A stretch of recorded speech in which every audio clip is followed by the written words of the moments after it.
Fala pessoal, tudo bem com vocês? O Timão está na semifinal do Campeonato Paulista, Memphis Depay e Ángel Romero decidem, será que tem uma nova dupla de zaga? E olha, o Timão finalmente encontrou um lateral esquerdo. E a final garantida em Itaquera, na Neoquímica Arena. Acho que isso é o mais importante dessa vitória sobre o Mirassol. Com um ou outro sustinho, mas muito pouca coisa, né? Dá pra dizer que foi uma classificação tranquila, ou pelo menos... de certa forma foi, né, gente? Porque quando estava 1 a 0, o Corinthians desperdiçou muitas chances, né? E aí tomou um gol ali que foi anulado por impedimento, teve uma outra bolinha que passou perto e tal, mas no geral, o Corinthians sempre teve a possibilidade, abrir o placar cedo, né? 20 e poucos minutos do primeiro tempo, já poderia ter aberto antes, abre o placar e poderia ter feito mais no primeiro tempo. No segundo tempo, quando o Mirassol se solta, porque jogo único tem disso, né? O jogo fica um pouco mais aberto, poderia até ampliar o marcador, e isso acabou acontecendo só depois da entrada do Angileri, e a gente vai falar sobre ele, né, que estreou muito bem, já com uma assistência. Então, o Corinthians faz um 2 a 0, uma falha do Muralha, né, no segundo gol, depois ele teve, antes um pouco, teve uma outra falha numa saída de bola, né, num recuo do Alain Pereur, em que ele deu uma vacilada, e aí depois ele faz a defesa no chute do José Martínez. O Yuri Alberto perde um gol claro também, mas tinha impedimento na origem da jogada. Enfim, foi um jogo movimentado em que o 2 a 0 acabou saindo barato pelo que foi o jogo. E aí, né, o mais importante aconteceu, que foi justamente a classificação. O Ramon Dias mudou o time, mexeu o time, e a gente precisa falar sobre essas circunstâncias aí. A começar pela defesa. A gente falava aqui, né, curiosamente, depois do último jogo, de que o André Ramalho precisava de um descanso, né? Precisava de um banco de reservas natural, não é crime para ninguém, não é sepultar o jogador no clube. A gente tem que começar a normalizar esse tipo de coisa. A própria comissão técnica do Corinthians revezou bastante, então não fazia muito sentido você insistir com um cara que não estava jogando bem. E eu sou fã do André Ramalho, eu sei daquilo que ele já entregou para o Corinthians, vocês todos sabem também, especialmente numa linha de 3, depois quando o formato, né, tático do time se alterou com a chegada de novos jogadores do meio para frente, né, o Carrilho, o Memphis e tal, o time incorporou, e ele, pelo bom momento do time também, continuou jogando bem. A questão é que ele terminou o ano de uma forma, mas não começou o ano da mesma forma. E a gente falava aqui, olha, de algumas duplas testadas aí pelo Ramon, 2 jogadores, né, tem uma dupla aí que não tomou gol, que foi a em 3 jogos, pelo menos, né? Nos 3 jogos vazados, era essa a dupla, Félix Torres e João Pedro Tchoca. O Tchoca mesmo conquistou a titularidade ao longo do Campeonato Paulista, né? Especialmente na vaga do Kaká, que não estava entregando, e o Tchoca realmente querendo e pedindo passagem. E tinha o Gustavo Henrique machucado. Então a gente estava tentando entender de que maneira ele montava essa dupla. Ele escolheu para esse jogo o Félix Torres e o Gustavo Henrique. Já foi bem diferente. Eu preciso ser justo aqui. O Félix Torres vem jogando bem esse ano, cara. Ele nunca foi alçado à condição de titular, ele sempre foi dentro de uma defesa alternativa, e muitas vezes tendo que jogar com o Kaká, ou quando ele jogou com o João Pedro Tchoca. E, cara, nas vezes em que ele foi acionado, ele foi bem, como nessa partida. O Félix Torres, ele tem as suas limitações, ele é um rebatedor, né? Ele é um zagueiro mais, digamos, mais simplificado, e que bom, desde que ele perceba isso, né? O que me incomoda é muitas vezes um zagueiro que tem as suas limitações técnicas e que daqui a pouco tenta sair jogando, ou busca um enfeite aqui, outro ali. O Félix Torres sabe, ele é muito forte fisicamente, ele não é tão veloz, mas ele tem sido nesse ano muito ágil, posicionado, simplificando as ações, muito concentrado. Eu me incomodava um pouco às vezes a dispersão do Félix Torres em alguns momentos. É um cara de Copa do Mundo e seleção equatoriana, e o Corinthians pagou caro para tirá-lo do Santos Laguna do México. Não podia ser tão ruim assim como em muitas vezes ele apareceu. Ele está bem, e hoje fez uma boa atuação ao lado do Gustavo Henrique, que deu uma vaciladinha numa subida do Alain Pereur, que cabeceou, a bola passou por cima, o Mateuzinho até estava na jogada, mas foi um lance de mais perigo, assim, né? E o Gustavo Henrique é muito alto, né? Então o Alain Pereur conseguiu subir ali. Um problema que a defesa do Corinthians vem enfrentando. Mas também, se a gente for analisar, que talvez o Mirassol não tenha exigido tanto assim. Eu não vou por esse lado, porque times bem inferiores tecnicamente ao próprio Mirassol deram trabalho para a defesa do Corinthians. Então, quando o Corinthians passa ileso, sem tomar gols e com poucas chances criadas, eu preciso valorizar. Foi um Corinthians que tomou gols e sofreu contra Guarani, da Série C do Campeonato Brasileiro, e contra a Universidade Central da Venezuela, que é um time estreante em Libertadores e muito inferior tecnicamente. Então, quando vai bem contra o Mirassol, que é um adversário de Série A gente precisa valorizar. Eu não sei se é uma nova dupla de zaga, porque o João Pedro Tchoca também estava bem.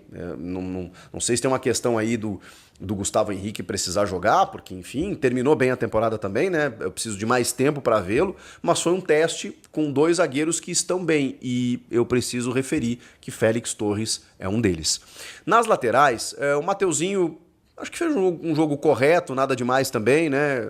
A galera, às vezes a gente pega no pé, muito pelo histórico, né? Então eu tento analisar jogo a jogo. Tem jogo que ele vai bem, eu vou elogiar, tem jogo que ele não vai.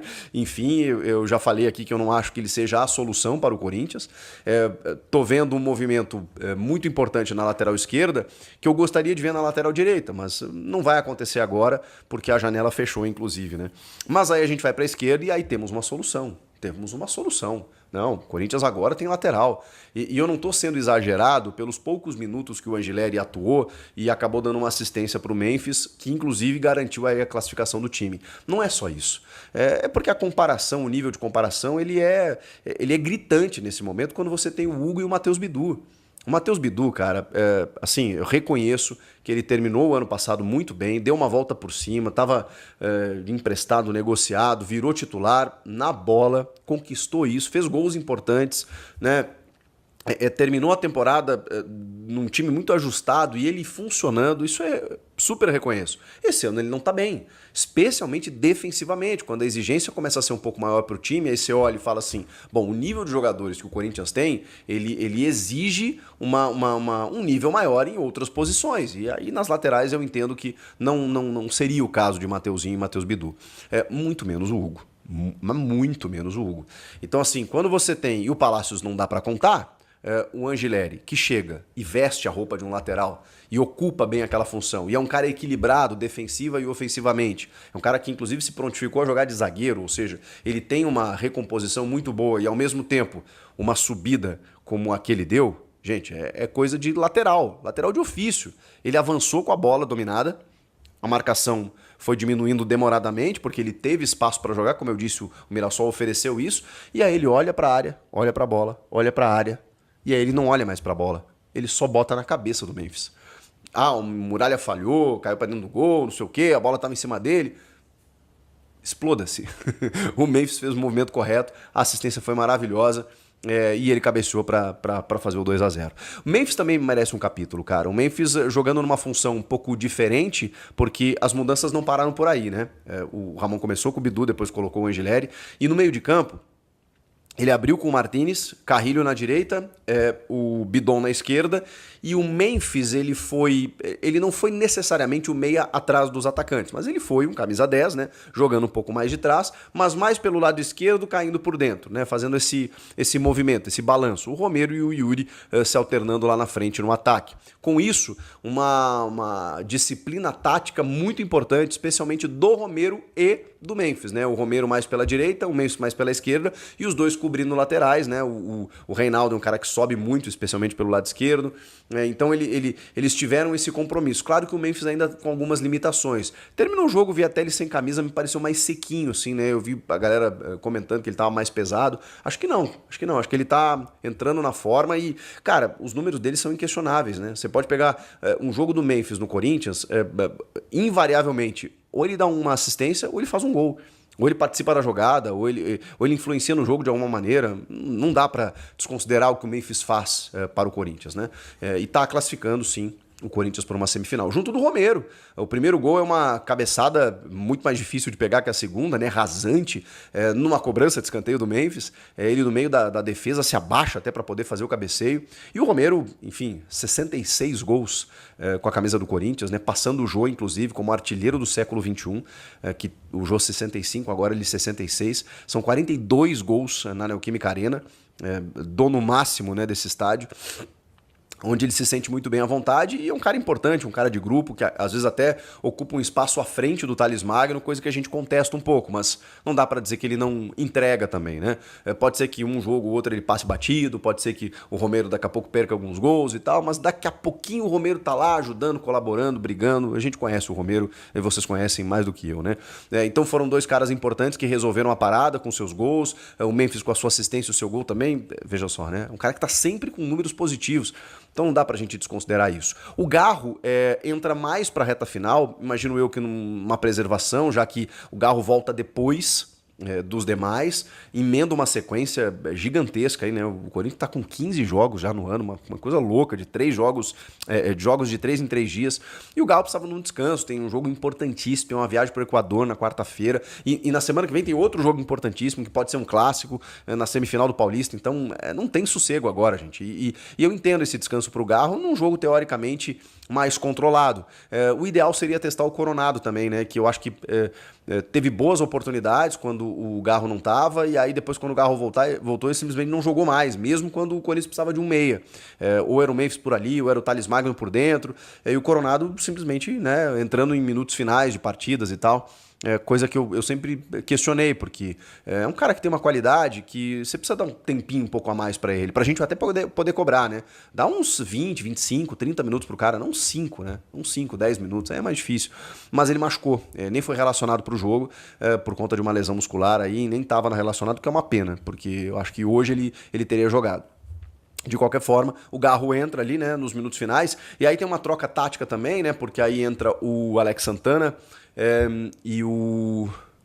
entrou o Alex Santana, o Bidon e o Maicon, entrou o Alex Santana e o Maicon. O Martínez vai para a direita, que é uma função que ele tem adorado fazer e tá muito bem, inclusive, né, no lugar do Carrilho. Aí ele espeta um pouco mais por ali. O Maicon abre o meio-campo, né? O Maicon que tá buscando esse espaço ainda e já fez a função de primeiro volante várias vezes no Corinthians, surgiu assim, inclusive. Depois ele joga de segundo também, né? O Bidon pela esquerda, que acho que fez um baita jogo também. O Bidon e o Carrilho.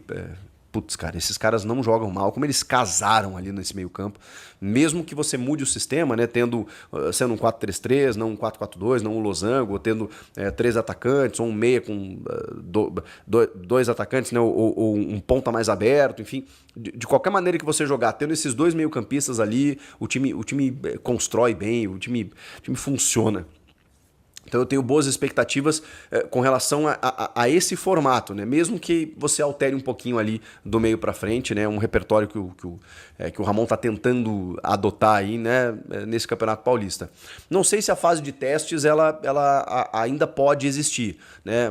A gente fez uma live depois do jogo, muita gente questionou o seguinte: poxa, quem sabe não testa um 3-5-2, quem sabe não testa um sistema diferente. Eu acho que agora, se você, enfim, tem uma ideia, uma mínima ideia do que fazer, tudo bem que com 3 zagueiros ele até já jogou assim ano passado. Se você já tem uma ideia do que fazer, se os seus treinamentos estão mais convincentes em relação a isso, ok. Mas é difícil, né? Você vai testar num clássico contra o Santos, você vai testar numa partida de pré-libertadores, né? Correndo o risco de ser eliminado, eu acho bem mais arriscado. Mas enfim, o modelo tá aí, os jogadores estão aí, ainda estamos numa fase de rodagem, de minutagem, isso eu reconheço, né? Porque a temporada mal começou, apesar das decisões. Então é natural que você dose um pouquinho, né? Um jogador tá desgastado aqui, vai pro banco aqui, não sei o quê. Aí você vai mudando no decorrer das partidas, especialmente quando os resultados forem vindo, né? Como foi o caso hoje, depois que estava tranquilo, aí ele começou a fazer algumas mexidas também. Garantida a final na Neoquímica Arena, né? Como eu falei, isso é importante, pela pontuação que continua, independentemente de quem o Corinthians pegar, e o confronto de semifinais depende desse jogo entre o São Paulo e o Novo Horizontino. Se o São Paulo passar vencendo, vai dar Corinthians e Santos na grande decisão da semifinal, né, numa delas, pelo menos no próximo final de semana. Se o São Paulo empatar e passar nos pênaltis, ou o Novo Horizontino passar, aí o Corinthians pega ou o São Paulo ou o Novo Horizontino, né? Ele pega o Santos, se o São Paulo vencer no tempo normal, aí ele soma 3 pontos, o São Paulo se torna no terceiro colocado, pega o Palmeiras, e aí o Corinthians pega o Santos. Então tem uma tendência Eu sei que são mais resultados para isso não acontecer, mas eu acho que o São Paulo é favorito, né, até para jogar em casa contra o Novo Horizontino, embora seja um confronto de risco, né, que a gente sabe que o Novo Horizontino é uma boa equipe, ganhou do Palmeiras na Arena Barueri, tem o Eduardo Batista, já bateu para subir para a Série A várias vezes, então eu acho que e o São Paulo também não está inspirando lá muita confiança, então eu acho que realmente é um confronto arriscado, embora entenda que o São Paulo seja o favorito. Então eu acho ainda que vai dar Corinthians e Santos, mas a gente vai ter que aguardar. De qualquer forma, foi uma classificação necessária, protocolar até eu diria, e me incomodou também, não sei vocês, antes da gente encerrar esse vídeo, a maneira lacônica com que Ramon e Emiliano foram para a entrevista coletiva. Eu não sei se eles ficaram incomodados com as críticas do confronto contra o UCV, com o Poropopó que os jogadores tentaram fazer e foram recebidos com protesto, sobre as críticas que eles receberam nos últimos dias, sobre uma pressão até por conta dos resultados, ou não digo resultados, né, mas a maneira como eles cometem algumas escolhas em momentos decisivos, né, eles foram muito criticados por isso. Eu não sei, eles estavam com pouca paciência com a imprensa ali, as perguntas eram bem elaboradas, e eles respondiam laconicamente, né, com apenas, às vezes, 2, 3 palavras. Não, é isso que a gente está preparando para o jogo, é isso aí, sabe? Tentando encerrar um assunto. E aí, quando teve uma questão, inclusive, sobre a perda de gols, né?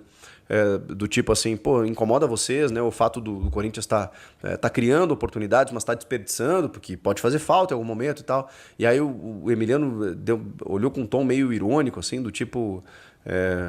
agora o problema é criar oportunidades. Antes a gente não criava nada. Sei lá, ele me pareceu muito na defensiva. Até o Ramon olha pra ele nesse momento e fala assim, respira, respira. Então não sei por que eles foram tão irritados assim pra entrevista coletiva. Não quisessem, não, né? Tudo bem, eu sei que tem que dar entrevista coletiva, mas o Ramon tava até mais tranquilo, o Emiliano tava meio pistola, assim, não sei o que aconteceu. Enfim, meio injustificado. Pelo menos até onde a gente sabe, né? Não tem nada que justifique isso. De qualquer forma, passou bem e com algumas boas notícias. O lateral esquerdo, a dupla de zaga, o Memphis, como sempre, decidindo, e o Romero, né, que sempre faz os seus golzinhos importantes, né? E isso é bacana. O Yuri perdeu um gol, mas estava impedido, né, na origem da jogada, tudo mais. Ele ajudou muito na classificação na pré-Libertadores, então tá com crédito.